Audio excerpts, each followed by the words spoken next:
Ямар сэтгэлээр үүсэж байна вэ? Ачаалал ихсээд байгаад нэг тэг дээр очсон чинь дилээ нь хязгаар хүрүү тэмэгцсэн байна. Дилээ хүлээж. Тийм үстэй. Одоо зам бөглөглөөр хүлээгээд удацдаг юм уу? Нөгөө машин чинь зогсоод хүлээгээд харахгүй явахгүй. За энэ бөглөлийн цэгийг бол capacity гэж нэрлэдэг. Энэ сүлжээний багтаамж гэж нэрлэдэг. Зам дээр бол ачаалал дийлхээ байлаа гэдэг юм. Ачаалал дийлхээ байлаа. Лүүд ачаалал дийлхээ. За энэ хоёр дахь зурган дээр ачаалал маань ихсээд байна. Шууд пропорционаар өсөж чинь. Юу өсөж чинь? Throughput, нэвтрэх чадамж. За өсөөл адилхан өсөөл байна гэсэн. Throughput нь өсөөл. За энэ дээр ингээд congestion арай. Энэ нэвтрэх чадамж нь өөрөө fast internet авах юм бол 100 мегабит per секундыг дамжуулах чадвартай тийм үстэй. 100-аас илүү дамжуулж чадахгүй шүү дээ. 100-ын сүлжээ бол fast internet технологи бид нар сүлжээндээ татаад ашигласан бол тэр сүлжээ 100 мегабит хүрч чадахгүй. Тэгээд энэ дээд хязгаар нь. За энийг бол congestion control гэж. За ингээд сая хэдэн үзүүлэлтээр бол сүлжээг бол 3 дугаар түвшин дээр үнэлж болно гэж.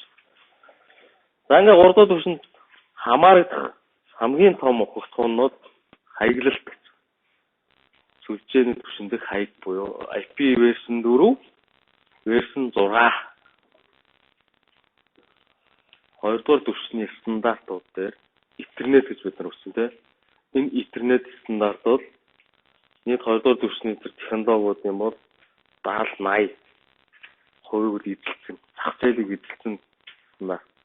Яг энтэй адилхан 3 дугаар түвшин дээр бас ихэнх хувийг нь эзэлсэн байгаа. Нэг протокол бол энэ IP протокол. Интернет протокол.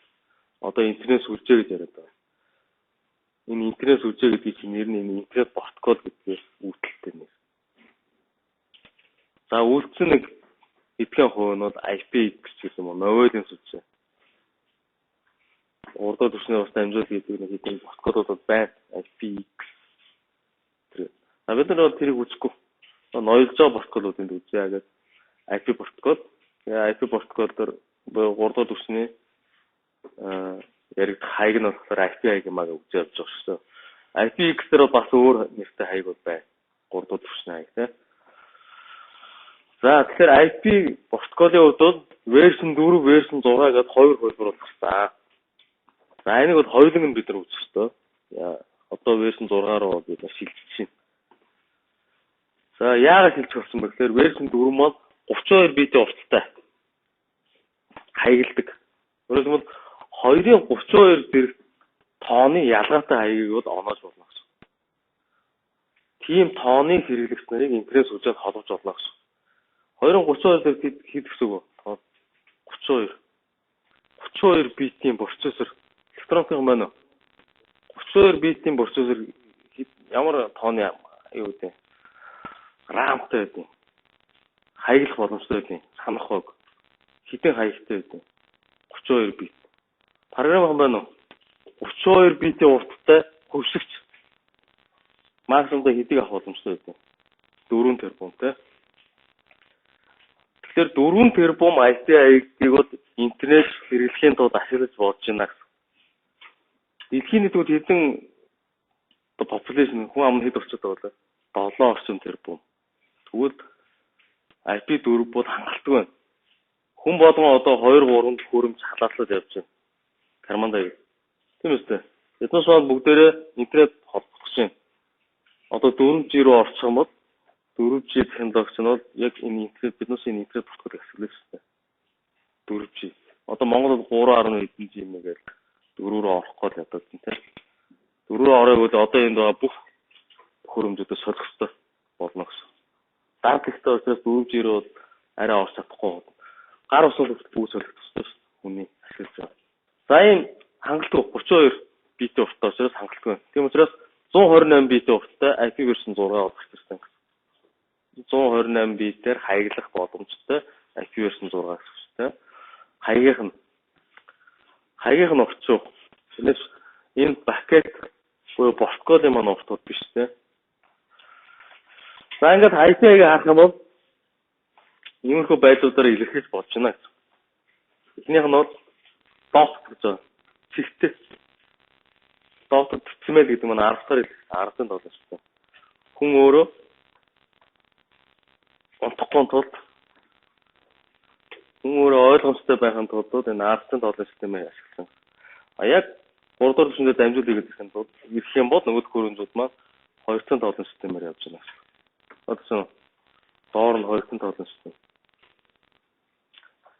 За ингээд 32 битийн урттай учраас 1 2 3 4 32-ыг 4 долларыг гэсэн үг 8 буюу 1 байт. Тэр энэ цэгийн нэг хэсэгт нь энэ цэгээр тусгаарлагдж байгаа хэсгүүд маань бол 8 битийн урттай буюу 1 байтын урттай хэсгүүдэд бол хуваагдсан. Тэгээд цэгээр илэрхийлж байгаа учраас шаталсан хэлбэртэй байна гэсэн. Хаяг бол шаталсан байх. Та нарын хаяг гэсэн шаталсан байна шүү. Анзаарсан уу? Монгол улс. Биднээс одоо Монгол улсын харьяа Монгол хүмүүс учраас Монгол улс 976 гэдэг хаягтай. Код Улаанбаатар дотор ороод ирэхээр Монгол одоо яг нэг оноос арай код байхгүй те Монгол. Тэгээд одоо ирээд кодлох юм бол бас Улаанбаатар гэсэн код дотор орно. Тэгээ Улаанбаатар дотор ороод дүүрэг рүү орлоо. Сүхбаатар дүүрэг дотор оронгуудаа хороонууд орлоо. Хорон дотор орсноо байр руу орлоо. Байр руу орсноо орсон дээр давхар дээр хаалганы дугаар мөн үү? Гэртээ орчихно. Гэртээ оронгуудаа хин гэдэг хүн бэ? Тийм үстэй. Ингээд хаягууд юм шатсан байдаг. IP хаяг мөн адилхан сайнсаг шатлсан хэлбэртэй. Гэхдээ хоёрхан шатлалтай. Олон шатлал байхгүй.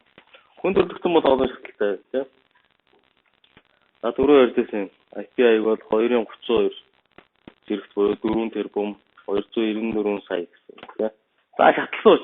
За энийг ингээд хоёр шатлалтай. Хүн төрөлхтөн бол олон шатлалтай байж. IP хаяг бол хоёрхан шатлалтай. Эхнийх нь сүлжээний хэсэг юм даа.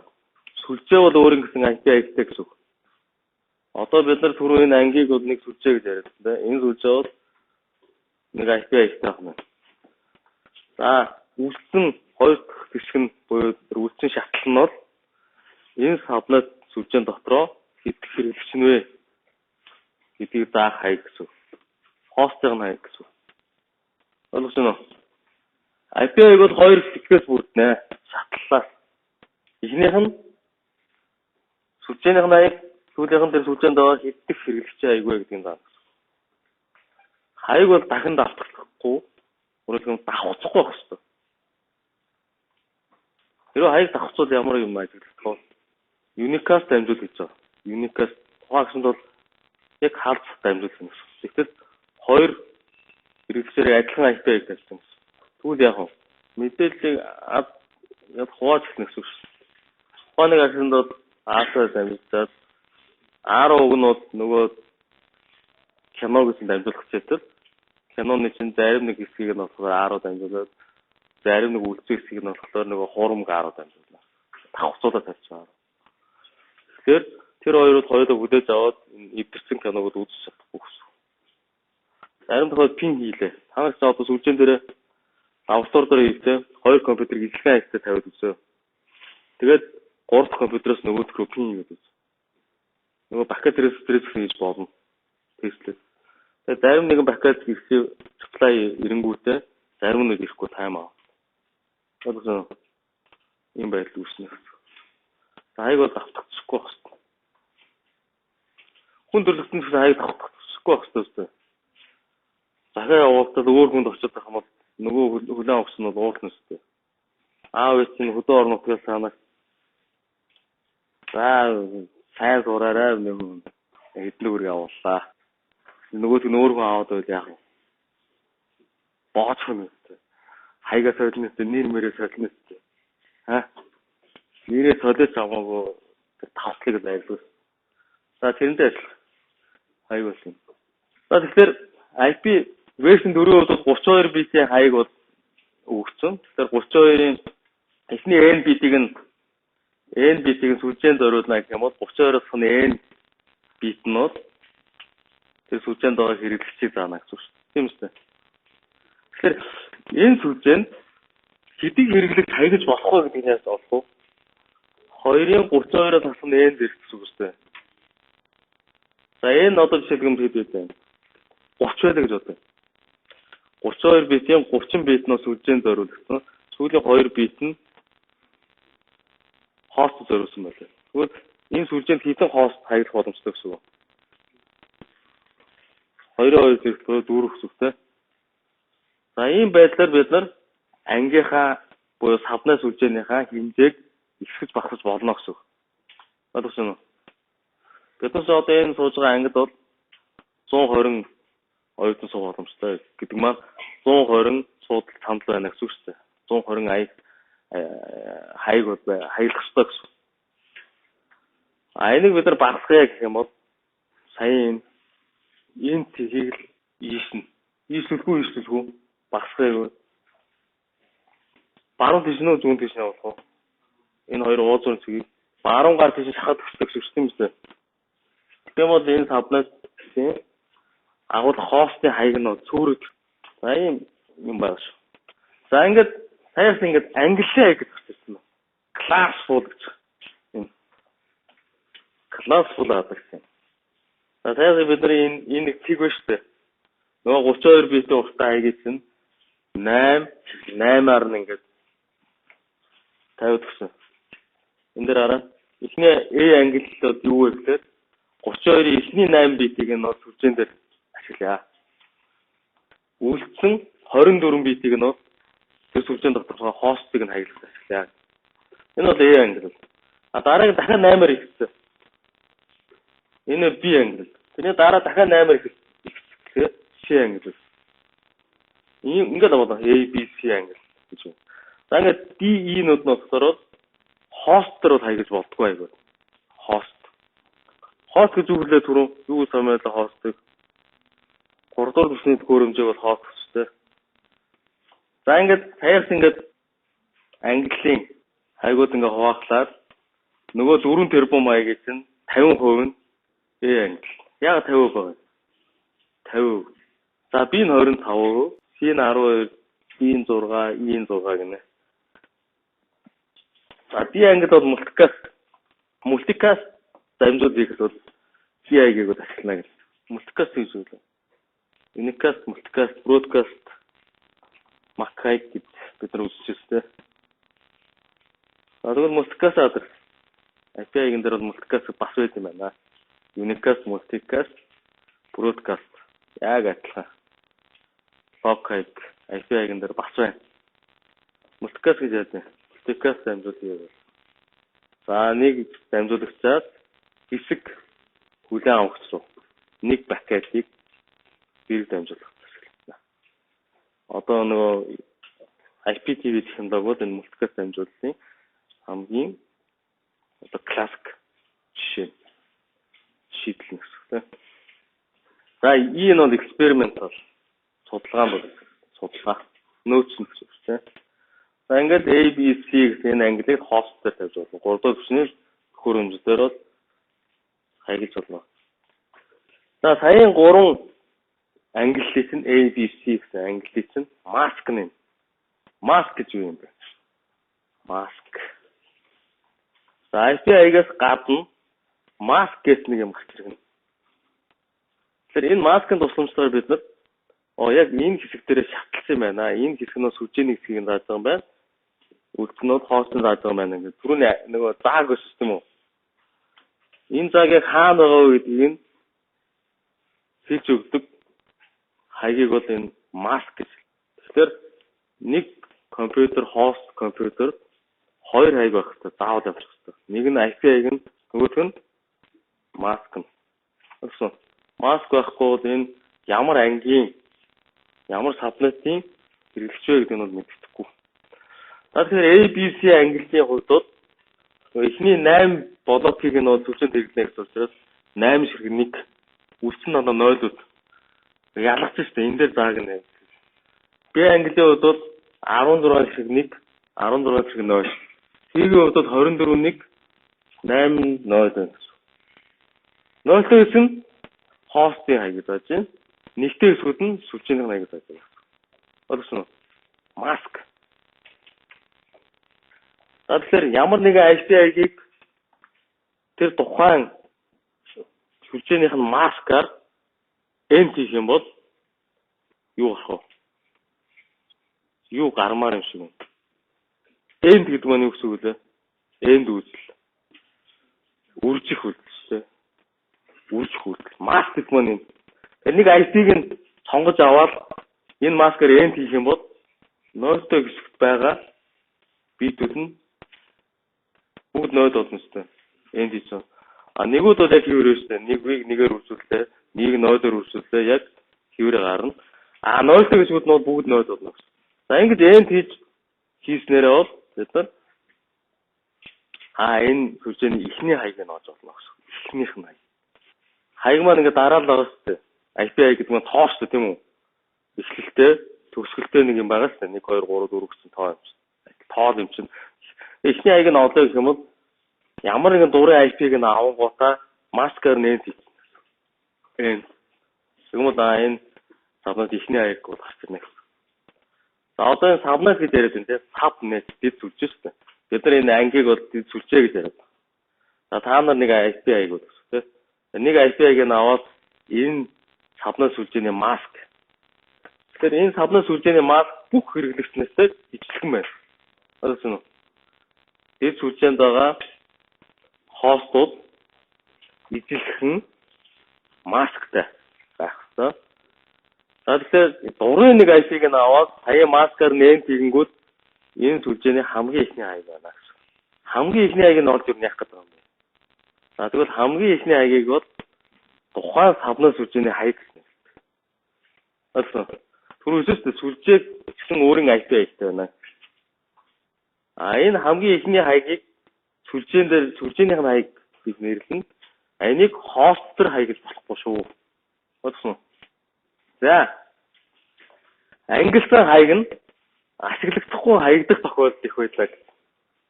Юу гэсэн үг вэ? За энэ дээр жишээлбэл юм байна да.